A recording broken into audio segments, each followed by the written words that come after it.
Banorët e Lurës, Matit dhe Mirditës zhvilluan një protestë për të kundërshtuar zvarritjen dhe ndërprerjen e punimeve në rrugën Perlat Lur, një aks jetik që lidh zonën me pjesën tjetër të vendit. Ata bllokuan rrugën dhe kërkuan nga autoritetet të rifillojnë menjëherë punimet, duke akuzuar qeverinë dhe firmën ndërtuese për mungesë transparencë dhe neglizhencë.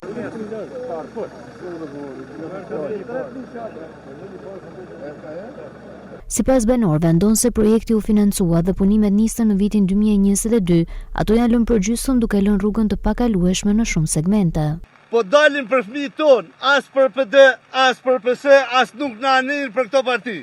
Fare. Po merrni pjesë, është trishtim këtë lloj mënyre. Apo keni frikë se do t'ju nxjerrin prej punës, do ta merrni atë 400.000 lekë. Apo to firmat që banim ato tendera, të nderima, qa jeni, a keni frikë se nuk do t'ju votojmë, as një vot nuk e keni. Mos të vije në zonë tona as një lloj deputeti i çdo lloj ngjyre se nuk keni as një vot. Na keni mashtru tash 30 vjet edhe marru qoftë. Turp keni me këto rrugë që na keni lanë me këto vështërsi të jashtëzakonshme të fshatit. Një copë rrugë që lidh dy krahina, që lidh qarkun e Lezhës dhe të Dibrës, që në vendet e përparuara janë projekte prioritare, që i zhvillojnë një ndër viset më të bukura të Shqipërisë Veriore, me liçejt e Lurës, me krojet, me ujvarat, me kullat tona që i dhanë shumë visanit tonë kombëtar. Pra ne jemi këtu, t'i kërkojmë qeverisë shqiptare, mos tallet me ne me këto qëndrime për buse, me këto fondet skandaloze për një segment të tillë. Lurën e ka lanë kjo qeveri masdore. Ka 12 vjetë që kjo rrugë ka nisë më ba dhe është shkatruar përfundimisht. Çdo rrugë është e prishme, nga Lura deri këtu në Perlat është e shkatruar komplet.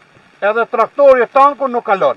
Prandaj ju lutem qeverisë të marrë masa sa më shpejt dhe të marrën për të protest këtu për këtë rrugë që unë nisë se do bëhet edhe qemë tepër të gëzuar se do bëhet kjo rrugë. Tashi ka mbetur as e rregullueme, e prishme, e shkatrueme. Domthon turizmi në Lurë ka qenë e para për të bërë në Lurë. Liçejt e Lurës nuk i ka pas Zvicra, bota.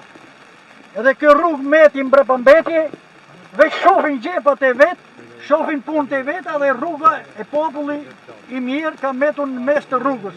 Sot jemi shumë, jemi në të rrëveshë shiu, nesër të jemi më shumë bashkë edhe të poshtë na keni, dëgjoti Bela, dëgjoti Edi, dëgjoni edhe ju tjere që jeni duku kacafyt aktualisht në kuvënd, dhe ndoshta edhe opinioni publik është ju gjuju dhe jëtë na po ne tu lak, e tu që në shik tu, e tu t'jak edhe i mesazh për mbyllje të fjalës time, e keni ky zonën e Matit, Mirditës e të Peshkopis, vetëm për ta zhvat.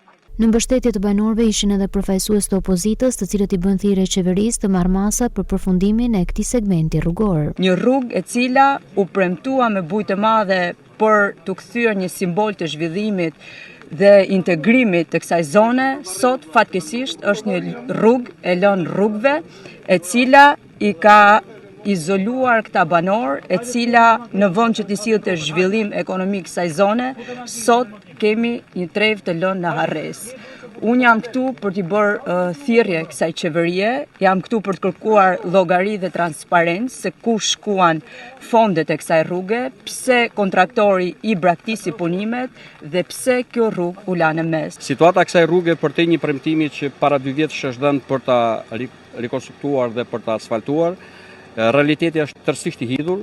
Firma e cila ka zhvilluar ca punime fasad, tashmë të kthyer në një gangren vujtjesh për banorët të këtyre zonave, është larguar prej 6 muajsh, rruga në një situatë kritike, banorët kanë krejt të drejtën për ta aksesuar këtë rrugë, por situata e kësaj rruge është alarmante.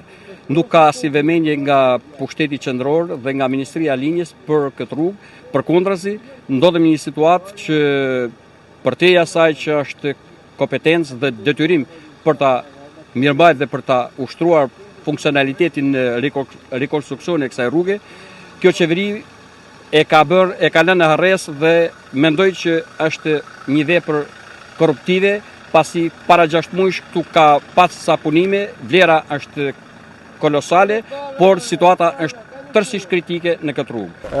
Ne në momentin aktual nuk kemi dashur që ta politizojmë situatën, për arsye sepse banorët kërkojnë që të marrin investime dhe kjo është çështja më e rëndësishme për banorët e kësaj zone, por padyshim që ne do jemi në mbështetje të banorëve të kësaj zone dhe do mbështesim çdo përshkallëzim të situatës nga ana e tyre. Rruga e Perlat-Lur me gjatësi 42 km është financimi i qeverisë shqiptare përmes Fondit Shqiptar të Zhvillimit dhe punimet duhet të përfundonin brenda muajit mars, por nuk janë kryer as gjysma e tyre dhe prej një viti janë të pezulluara plotësisht për shkak të mosalokimit të plotë të fondit. Ndërkohë banorët kanë paralajmëruar për shkallëzim të protestave nëse nuk do të ketë një reagim konkret nga institucionet.